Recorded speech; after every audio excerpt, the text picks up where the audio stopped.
Whew, man, it's like 112 degrees today here in Phoenix, Arizona, and I'm still gonna make y'all a helpful video.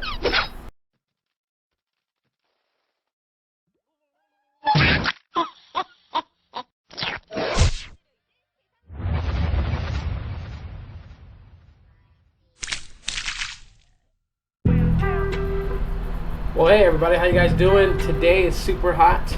Today is burning out there. I feel sorry for anyone walking outside right now. How you guys doing? My name's Rob, and for this video, I thought I would help you guys out dealing with customer service and kind of explaining how Virgin Mobile replaces devices. Since a lot of people have that big question and they want to know why it is and how it is and what the experience is like. I'm gonna give you guys some help. Now, dealing with Virgin Mobile is a pain in the ass. Anyone can say that. Sure, a lot of you will agree, and if you guys agree, hit that like button and let everyone know that you guys agree. That dealing with customer service reps from Virgin Mobile is a pain in the ass. The reason why it's a pain in the ass is because they outsource. Okay, all the speculations of they're getting people from India to take some of the volume of calls, it's possibly true. And when you get someone from another country, especially, and to me, honestly, people from India and from the Middle Eastern area that takes volumes of customer service calls from here in the U.S., they are pretty awesome. They totally are, because they can handle our bullshit, and we're the ones that pretty much lose our minds on the phone. And they can just sit there like that dude from Transformers and just saying that screaming's not gonna get you anywhere. And they'll even be a little sarcastic and even say that little line, they need you to speak into the mouthpiece very clearly. That's just, it doesn't bother them because they know you can't show up at their house and kick their butts.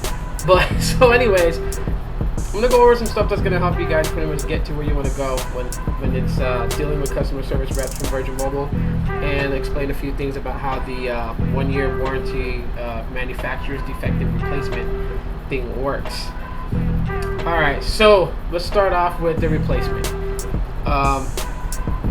To clarify a few things, it is a 1-year warranty. So when you purchase a brand new device from Virgin Mobile, you basically have a year that covers anything that would be defective, that would technically be the manufacturer's fault and not yours. So broken screen, damaged scratch body, scratch backing, NFC chip got wet, whatever, they're not going to cover that. But if it's something that there's a manufacturer's defect, like say it's been known that for let's say the Desire 601, the backing on it tends to crack easily just from being in the sun for 30 minutes straight, and you're outside with your friends, you're taking a video, whatever, and your backing cracks. Well, that's a manufacturer's defect, because the ACC admits that that's just something that's happening to all their devices and not just to yours. And of course, it's covered under the 1-year warranty. You drop your phone in the pool, that's not a manufacturer's defect. So screaming at Virgin Mobile, telling them your phone got wet and it's not turning on anymore, you guys need to replace it, that's why they have insurance. So insurance covers things that you did and you're liable for, and the 1-year warranty covers things that may have been a possible flaw by HTC with that device. Software related mostly, similar to hardware. Yeah, if the power button is not working anymore, or the charge port just happens to go out and it hasn't been wet or nothing, well then they'll replace it. Now when they do replace it, all they basically give you is the phone itself. So your phone, let me give you guys an example.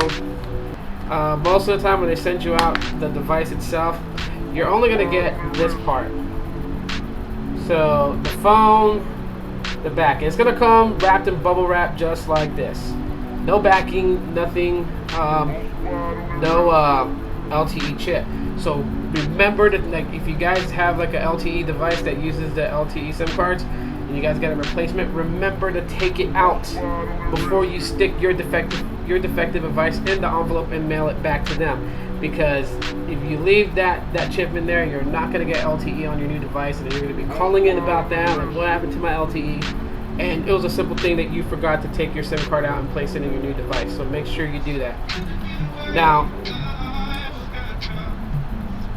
the part that people hate, are they refurbished devices? Yes, they are. Unless they don't have any, and usually the only time they actually will send out a new device, like a brand new out of the box device, would be like in the first month that they just released a certain phone. So in the first month of the LG Vault, they're not really going to have refurbished replacements. They're going to have to take one out of a brand new package and send it to you. And sometimes they will actually send it to you with the charger and the USB cable and all that good stuff. You'll get all that in the mail with them. It just depends on what tech support you're talking to and how cool the warehouse is. You know, when they're packaging your stuff and it gets to order. But most of the time, they are refurbished devices. It's not to say like, oh, I'm getting a cheap POS, because it's the same phone that you have. So if you say you're getting a cheap POS, then you're just basically, sorry, I powered my phone on. But basically, if you're saying you're getting a cheap POS from them as a replacement, then you're just referring to your own phone itself as a cheap POS. Because all they're really doing is any device that was sent back to them, they don't throw them away. They send it in bulk back to the manufacturers. They refurbish it. They fix all the software issues that's wrong, if there was any, and they also do the cosmetic cleanups and fixing. So if it had like scratched up screens, well, then they're going to replace the screen on it. They're going to put a brand new screen on it. They're going to send it back to Virgin Mobile, and it's going to be used as a refurbished replacement. So you're not getting something that, like, say I dropped and sent back to them for a replacement. It's not like they're going to receive that broken, damaged phone and be like, oh, you want a phone, so here, take this one. They don't do it that way, guys. So, and I had to clarify that because I see a lot of people sitting there saying, they gave me someone else's POS phone. No, they didn't. It got sent back to the manufacturer. It got fixed. It's brand new, just not off the market line brand new. It's just has brand new parts installed and cleaned up a bit and sent back. Okay, so yeah, let's go into some helpful tips real quick before I close out this video. So when you call customer service, first thing is know what you're gonna say. Now, I'm not saying to stand in front of a mirror and practice, you know, unless that helps you memorize things, but the biggest thing here that you guys got to understand is confidence. If you sound like you know what you're talking about, then they're going to work with you and you're eventually going to get to where you want to get. It's not a guarantee that they'll give you everything that you demand, but they will meet you halfway or a little more than halfway. But, you know what you're talking about, be confident about what you're saying. If say like an update to the software damaged your phone, then say it clearly and straight. They ask you, hi, thanks for calling Virgin Mobile, how can I help you? You tell them straight, yeah, I just downloaded your software update, and there are a few features on the device that's broken. I've tried to reset it. I've done everything that I could to try and fix it myself. It's not working. Help me. Just flat out. And ask for the help. They like, you know, they want to feel like that they are helping you. And so, of course, the next tip that I can give you guys is play along. This has to do with what everyone talks about, the battery pool, the factory reset. I know those things technically don't fix software issues. Sometimes they will. The factory resetting or the wiping the cache will sometimes. But if it doesn't, don't get all upset. Don't be all pissy about it. It's protocol. They have to. This is at the end of the day, this is their job. They have to go over those as protocol before they send you to tech support. Because the first thing the tech support agent is going to ask them before they bring you in to talk to tech support when they put you on hold is the tech support's going to ask them, did you do all the troubleshooting from your end? Which they have that, and that's all they have, which is the battery pool and factory reset. That's the only two options they have to help you. And if not that, they send you to tech support.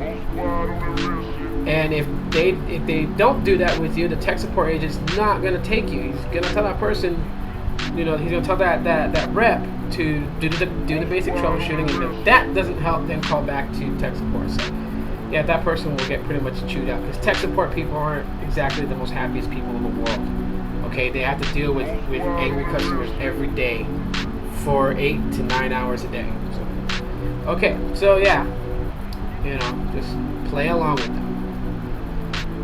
Before I go any further, let me say this. Before you guys ever call tech support to try to get some help and possibly get a replacement device if it's defective, don't do it when you only have 10 minutes of time, because it is going to take you a while to talk to them. You may be on the phone with them from half an hour to an hour. Just depends. It depends on what they want to do. So, anyways, yeah, like I was saying, play along. And once you play along, you guys get past the troubleshooting. Then they're gonna kick you over to tech support, and tech support's gonna do some of the same troubleshooting you've already done. Don't get pissy. They just gotta do it. It's a standard. Yes, it's a bunch of crap they're gonna give you for 30 minutes just to get a replacement phone. But in the end, after they've troubleshooted it all, and there's nothing they can do to fix it, and they deemed it as a defective device, and it is the manufacturer's fault, that's where they're going to tell you, okay, I'm going to place an order with our warehouse to go ahead and ship you out a replacement device. It's most likely going to be a refurbished device.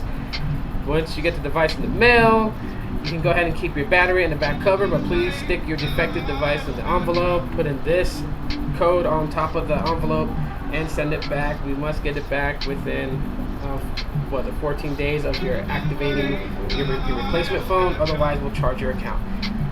I memorize that because I've done this many times, guys. So, yes, just make sure you guys send back that defective device. Otherwise, they're going to charge your account the amount of that phone. So if you guys have, like, say, Desire 601, you're going to get that $249 charge just for not sending back your broken phone. So, other things that you guys want to do, don't yell at the customer reps, because once you yell, all understanding is over. Believe me, I used to work as a customer rep for Verizon, and when I got people on the phone and I can understand their frustrations, I show apathy with them. But once they start cussing me out or they start yelling on that line, I immediately tune them out. It's like, you're not worth it. Of course, my job is to try and help them, but if they're not gonna tone it down so I can help them and do my job, then they're just pretty much, they're not even going to help no more. Their attitude, they're just going to give you the basic rundown. They're not going to want to help you, and that's the difference. You're trying to get customer service reps to help you, and them wanting to help you versus them having to help you. Because having to help you is, yes, I'll order you a replacement device. Wanting to help you could even be like, well, you could actually get this other device. They'll actually offer you something different and get a manager's approval to override the system and give you a different device. I mean, these are things that they're willing to do for you if you're willing to play ball with them. But to make sure that you get what you need to get done, or at least get some of what you need to get done, or just make your point about something, be stern, be firm, be clear about what you're saying. Play along with them for any troubleshooting they gotta do, because it's protocol for them. And don't yell, don't cuss, don't blame them, because they are not Virgin Mobile. They work for Virgin Mobile, and that is the total difference. And that's the way they see it. We tend to forget, like, just because they work for Virgin Mobile, we say, you guys screwed this up, your guys' network sucks, you guys can't bill me correctly. But you guys forget, they aren't the company, they work for the company. So I hope these are helpful tips for you guys, and I'll try to make this as quick as possible, but I guess I got into a lot of details, 13 minutes recording. So thank you guys for watching. If you guys found this video helpful, please hit that thumbs up. It really helps me out. If you're not subscribed, subscribe, because I got some really cool videos already done that you guys can go check out on my channel. And I'm going to be, bringing you guys some more cool stuff to watch in the future. So that's always great. And by the way, guys, real quick, I'm so excited. I'm excited because I'm always excited. I'm very hyper. But I might be getting an Ouya. Might be. Not sure. But if I get the Ouya, I will definitely let you guys know. You guys have a great Tuesday.